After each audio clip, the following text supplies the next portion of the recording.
கடலை போல பரந்த கனவுகளோட ஆடம்பரத்துக்கு எல்லையே இல்லாத அளவுக்கு ஒரு மகத்துவம் வாய்ந்த கப்பலை பத்தி தான் பார்க்க போறோம். அப்படிப்பட்ட இந்த கப்பல் வட அட்லாண்டிக்கோட பனிக்கட்டில மூழ்கி வரலாற்றையே புரட்டி போட்ட ஒரு கதைக்களம். Welcome to Titanic. லட்சியம், சாகசம் மற்றும் அசைக்க முடியாத நம்பிக்கை. Welcome to the channel BBF Files. It's PR.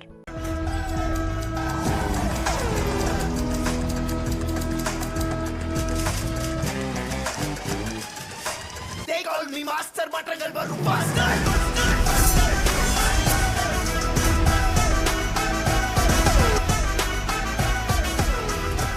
Titanic தான் அதோட காலகட்டத்திலேயே மிகவும் பெரிய கப்பலாகவும் மிகவும் ஆடம்பரமான கப்பலாகவும் இருந்திருக்கு. அதோட வடிவமைப்பு மற்றும் பாதுகாப்பு அம்சங்களாக அதுக்கு இன்னொரு பேர் வைக்கிறாங்க, த டைட்டானிக் தி அன்சிங்கபிள் அப்படின்னு. அன்சிங்கபிள்னா மூழ்கடிக்கவே முடியாதது அப்படின்னு அர்த்தம். அந்த கப்பல்ல முதல் வகுப்புல இருந்து கீழ் வகுப்பு பயணிகள் வரைக்கும் பலருக்கும் பல பிரம்மாண்ட வசதிகளோட தங்கும் விடுதிகள்லாம் அமைச்சிருக்காங்க. அந்த கப்பல் சரியா ஏப்ரல் 14, 1912 அன்னைக்கு நைட்டு வடக்கு அட்லாண்டிக் பெருங்கடல்ல உள்ள பனிப்பாறையில மோதி விபத்துக்குள்ளாகுது. அப்படி விபத்துக்குள்ளானதுக்கு அப்புறம் அந்த கடல் தண்ணிலாம் கப்பலோட உள்பகுதியில சென்று அந்த கப்பல் மூழ்கடிக்கப்படுது. அந்த கப்பலில் உள்ள பயணிகளை காப்பாற்றுற முயற்சியில் ஈடுபட்டிருந்தாலும் டைட்டானிக் கப்பலில் போதுமான லைஃப் படைகள் இல்லாத காரணத்தால் பல பேர் உயிரிழக்கிறாங்க. டைட்டானிக் கப்பல் மேலும் மேலும் கடலுக்குள்ளே போகுது. பயணிகளுக்கு அங்கே இருந்த ரெண்டே ஆப்ஷன் தான். ஒன்று, இந்த கப்பலோடைய மூழ்கி பனியில் உறைஞ்சி இறந்து போகிறது, இல்லைன்னா குறைஞ்ச லைஃப் போட்டில் தப்பிச்சு போகிறது. குழப்பம் ஏற்பட்டதுனால வீரம், தன்னலமற்ற செயல்கள் எல்லாமே வெளிப்பட்டது. பல பயணிகள் மற்ற பணியாளர்களுக்கு உதவுனாங்க, லைஃப் படகுல ஏத்தி விட்டாங்க, பீதியடைந்த பயணிகளை அமைதிப்படுத்தினாங்க, மேலும் மற்றவங்களை காப்பாற்ற தான் உயிரங்கூட தியாகம் செஞ்சாங்க சிலர். ஏப்ரல் 15, 1912 அதிகாலையில டைட்டானிக் கப்பல் இறுதியா கடலுக்குள்ள மூழ்கிச்சு. ரெண்டா உடைஞ்சு அலைகளுக்கு அடியில மறைஞ்சிச்சு. கப்பல்ல இருந்த சுமார் 2200 பேர்ல வெறும் 700 பேர் மட்டுமே உயிர் பிழைத்தாங்க. இந்த டைட்டானிக் கப்பல் மூழ்கிய வரலாறு தான் இப்போ வரைக்குமே கடலில் நடந்த பேரழிவுகளில் மிகவும் மோசமானது. அது மட்டும் இல்லாமல் ரொம்ப பிரபலமாகவும் பேசப்படுது. இந்த டைட்டானிக்கை பற்றி பல புத்தகங்கள் வெளிவருது, திரைப்படங்கள் வெளிவருது, ஆவணப்படங்கள் தயாரிக்கிறாங்க. இந்த மாதிரி படம், புத்தகங்கள் எழுதுறது மூலியமா இறந்தவங்களுக்கு நினைவஞ்சலி செலுத்துகிறாங்க.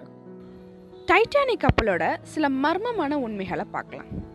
டைட்டானிக் கப்பல் மூழ்கிட்டு இருக்கும் போது SOS சிக்னலை பயன்படுத்தி தகவல்கள் அனுப்பப்பட்டது. சில ரேடியோ ஆபரேட்டர்கள் பக்கத்தில் உள்ள கலிபோர்னியா உட்பட சில கப்பல்களோட பதிலையும் கேட்டதா சொன்னாங்க. ஆனா அதுக்கான எந்த ஒரு உடனடி உதவியும் கிடைக்கல.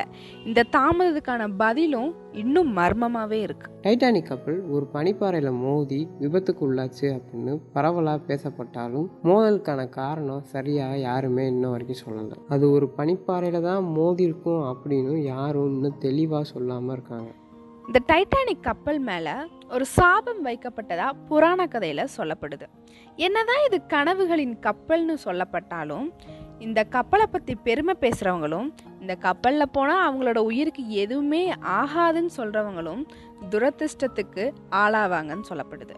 இது என்னதான் முழுக்க முழுக்க மூட நம்பிக்கையா இருந்தாலும் இதுவும் ஒரு வகையில காரணமா சொல்லலாம். டைட்டானிக் கப்பல் அப்படின்னு சொன்னாலே அந்த கப்பலை பற்றி பல வதந்திகளும் பல கேள்விகளும் தான் நமக்கு ஞாபகம் வரும். அதில் சில கேள்விகள்: டைட்டானிக் கப்பல் ஏன் ரெண்டாக பிரிஞ்சிச்சு?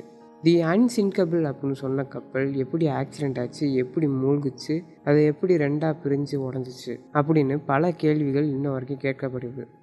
டைட்டானிக் கப்பலில் பயணம் செஞ்ச ஆயிரக்கணக்கான பயணிகள் மற்றும் பணியாளர்களுக்கு வெறும் 20 உயிர்காக்கும் படகுகள் மட்டும் கொண்டு போனது ஏன்? டைட்டானிக் கப்பலில் சுமார் 2223 பேர் பயணம் செஞ்சுருக்காங்க.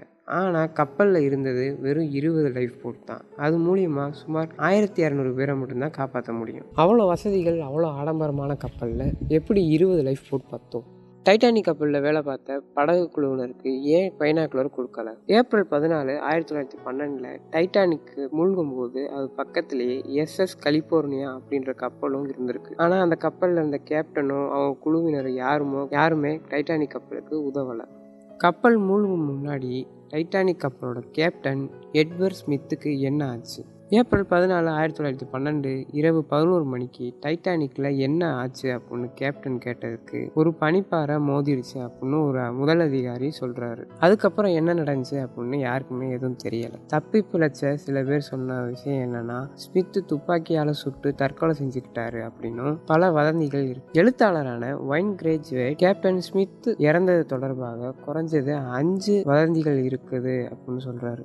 டைட்டானிக்கை மூழ்கடிக்க சூப்பர் மூன் உதவியதா அப்படின்னு ஒரு வதந்தி ஒன்று இருக்கு. கோடீஸ்வரரான ஜான் ஏன் லைஃப் போட்டில் ஏற மறுத்தார்? ஜானுக்கு சுமார் $47,150 மில்லியன் தனிப்பட்ட சொத்தோட டைட்டானிக்கில் பயணம் செஞ்சிருக்காரு. ஜான் தனது மனைவியை மட்டும் லைஃப் போட்டில் பாதுகாப்பாக ஏற்றி விட்டுட்டு அவர் ஏற மறுத்திருக்காரு. அதுக்கு காரணம் முதல்ல பெண்களும் குழந்தைகளும் லைஃப் போட்டில் போய் தப்பிக்கணும் அப்படின்னு நினைச்சு அதுல இருந்து லைஃப் போட்டில் ஏற மறுத்திருக்காரு. அவரோட உடல் ஒரு வாரம் கழிச்சு தான் மீட்கப்படுது. அதாவது இந்த டைட்டானிக் கப்பல் பேரழிவுக்கு பேண்டம் கப்பலும் ஒரு வகையான காரணமா இருக்கலாம் அப்படின்னு சொல்றாங்க.